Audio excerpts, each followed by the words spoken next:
नमस्कार, मैं doctor Seema Jaiswal government Pandit Jawaharlal Nehru arts and science post graduate college Bemetara में पदस्थ हूँ। आज मैं आपको इनकम फ्रॉम अदर सोर्सेस अन्य साधनों से आय चैप्टर के बारे में जानकारी देने जा रही हूँ। अन्य साधनों से आय के अंतर्गत वे सब आय आती हैं जो वेतन, मकान संपत्ति से आय, व्यापार अथवा पेशे के लाभ तथा पूंजी लाभ के अंतर्गत कर योग्य न हो। यह आय का अंतिम शीर्षक है। जो कर योग्य आय प्रथम 4 शीर्षकों में न आती हो वे सब इसके अंतर्गत आती हैं। अब क्वेश्चन ये उठता है कि ऐसी कौन कौन सी आय है जो अन्य साधनों से आय के अंतर्गत आती हैं।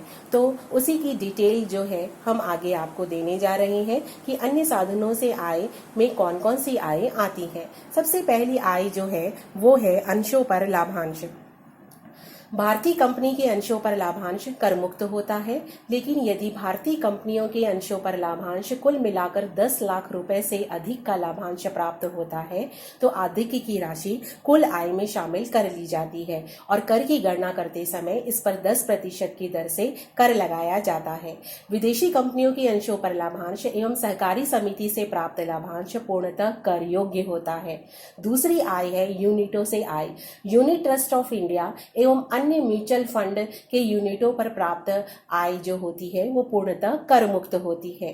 प्रतिभूतियों पर ब्याज, यदि सरकारी कर मुक्त प्रतिभूतियों पर ब्याज हमको प्राप्त होता है तो वो कर मुक्त होती है, इसे आय में शामिल नहीं किया जाता। लेकिन यदि कर योग्य सरकारी प्रतिभूतियों पर ब्याज हमको प्राप्त होता है तो उसे बिना परिवर्तन किए आय में शामिल किया जाता है।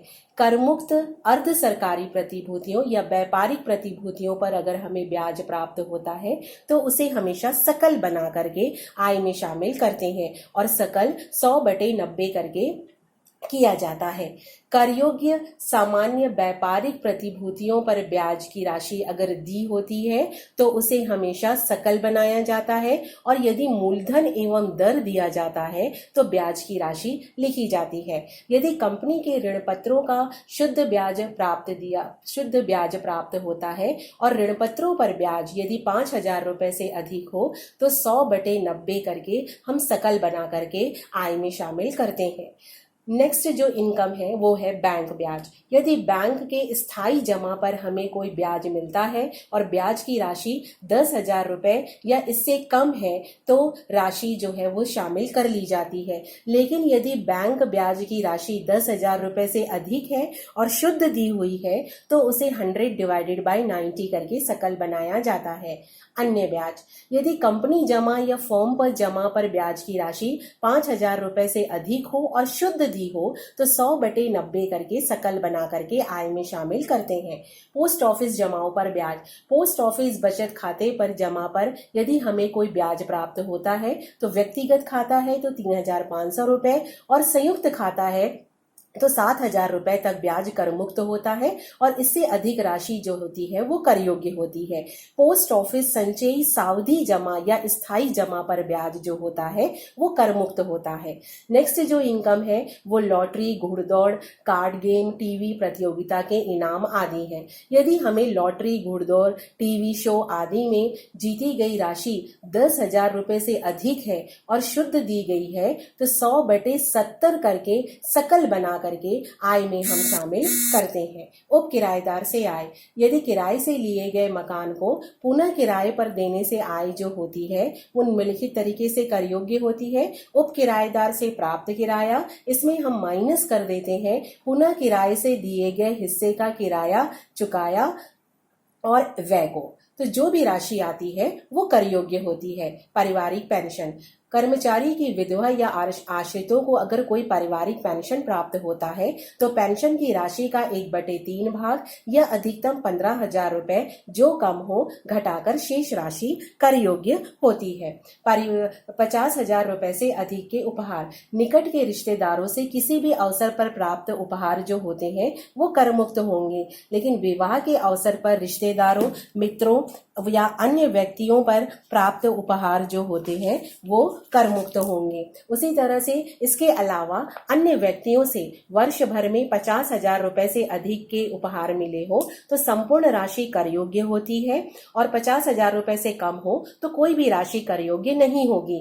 अपर्याप्त प्रतिफल के बदले चल या अचल संपत्ति प्राप्त करना। यदि किसी व्यक्ति या हिंदू अविभाजित परिवार या फर्म या कंपनी या अन्य करदाता ने गत वर्ष में अपर्याप्त प्रतिफल के बदले कोई चल या अचल संपत्ति क्रय या प्राप्त की हो तो अंतर की राशि अन्य साधनों से आय के अंतर्गत कर योग्य होगी। जैसे कि हमने अगर 6 लाख रुपए में कोई प्लॉट क्रय किया और स्टाम्प ड्यूटी निर्धारण के लिए इसका मूल्यांकन 7,50,000 रुपए हुआ, यदि अंतर की राशि 50,000 रुपए से अधिक होती है तो जितनी भी अंतर की राशि अधिक होगी उतनी राशि कर योग्य होगी। तो यहाँ पर हमने 6 लाख रुपए में क्रय किया, जबकि स्टैंप ड्यूटी निर्धारण ने इसका मूल्यांकन 7,50,000 रुपए हुआ। अंतर की राशि 1,50,000 रुपए है, जो कि 50,000 रुपए से ज्यादा है, तो संपूर्ण राशि जो है वो कर योग्य होगी। लेकिन यदि हम अंतर की राशि 50,000 रुपए से कम होती है तो कोई भी राशि जो है वो कर योग्य नहीं होती। जैसे कि एक मकान 11 लाख रुपए में क्रय किया, स्टैंप ड्यूटी के लिए इसका मूल्यांकन 11,40,000 रुपए पर हुआ है। ऐसी स्थिति में अंतर की राशि 40,000 रुपए कर योग्य नहीं होगी, क्योंकि स्टैंप ड्यूटी मूल्य और वास्तविक मूल्य में अंतर 50,000 रुपए से अधिक नहीं है। संसद सदस्यों एवं विधानसभा सदस्यों के वेतन। संसद सदस्यों, विधानसभा, विधान परिषदों के सदस्यों को प्राप्त मासिक वेतन जो होता है वो अन्य साधनों से आय के अंतर्गत कर योग्य होता है, लेकिन इनको जो प्राप्त भत्ते होते हैं, दैनिक भत्ता या अन्य सभी भत्ते जो इनको मिलते हैं वो कर मुक्त होते हैं।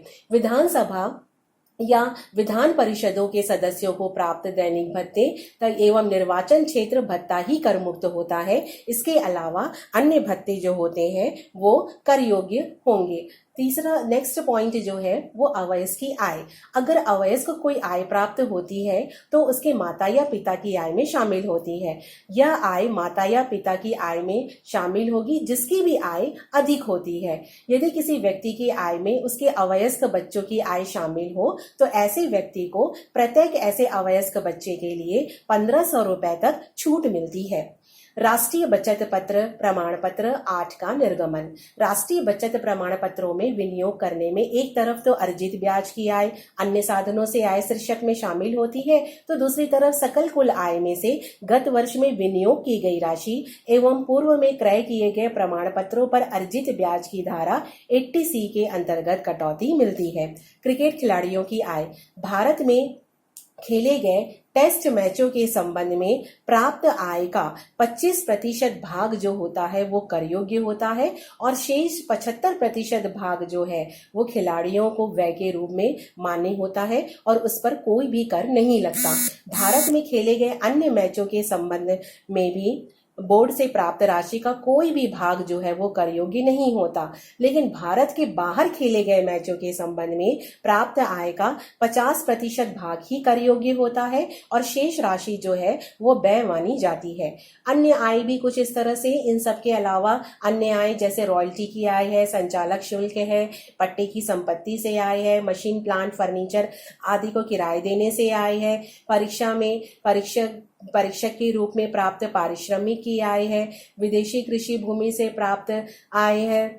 तो इस तरह से इन आयों को छोड़ करके जो भी आय होती है वो अन्य आय के अंतर्गत शामिल कर दी जाती है। तो ये सब आय जो है वो अन्य साधनों से आय के अंतर्गत शामिल होती है और इस पर जो है कर का निर्धारण किया जाता है। धन्यवाद।